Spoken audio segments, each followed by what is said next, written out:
পর্যন্ত 30শে জুন মঙ্গলবার রাতে আমার পাশের বাড়ির শিবেন্দু দাস আমার সুরত দেওয়ার নারদ দাসের সাথে একটু কথা কাটাকাটি হয় সন্ধ্যা 7টা নাগাদ। কি বিষয় নিয়ে?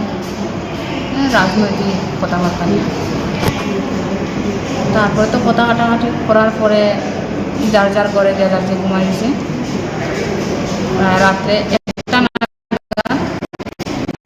আমার স্বামী বাইরে গেছে, শৌচালয়ে গেছে, যাওয়া ফেরার পথে তখন গরু গড়ে আইয়া লুকায় রয়েছিল হয়তো শিবেন্দু দাস। তারপর আসার পথে দা দিয়ে কূপ দেয় রাত্র 1টা নাগাদ। রাত 1টা নাগাদ তো 1 লাগাতার 6-7টা কূপ দেয়। তারপরে মারাত্মক আঘাত হয়। তারপর আমরা থানা কল করি, করার পরে থানা যাওয়ার পরে আমরা আমার স্বামীকে নিয়ে প্রতিগ্রায় হসপিটালে আসি। এমনি তাই সেলাই টেলাই লাগছে না? 20টা সেলাই লাগছে।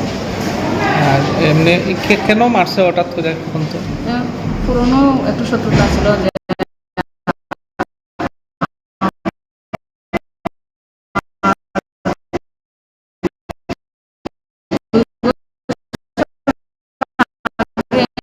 আশ চুরি হচ্ছিল।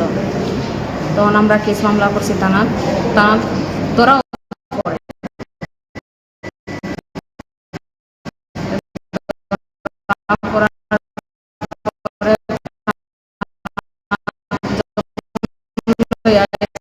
তখন থানার থেকে ফলে যায়। তারপর 2 বছর নিখোঁজ আসলো। 2 মাস আগে বাড়িতে আইসে, ভালোই চলাফেরা করতেছে, কোনো কিছু নাই। হঠাৎ করিয়া সেদিন রাত্রে ওই কারণেই হয়তো ওরকম করছে। আপনারা কী তা চান? আমরা চাই যে তারা তাড়াতাড়ি ধরা হোক, তারা শাস্তি দেওয়া হোক। আর আমার স্বামীর চিকিৎসার যা খরচ আছে যাতে বহন করে। আপনার নাম কি? গীতাঞ্জলি বিশ্বাস, কোন জায়গার বাসিন্দা? সাইদার পাড়া। কি হয়েছে কোন? তো 30শে জুন মঙ্গলবার রাতে আমার পাশের বাড়ির শিবেন্দু দাস আমার সুরত দেওয়ার নারদ দাসের সাথে একটু কথা কাটাকাটি হয় সন্ধ্যা 7টা নাগাদ। কি বিষয় নিয়ে?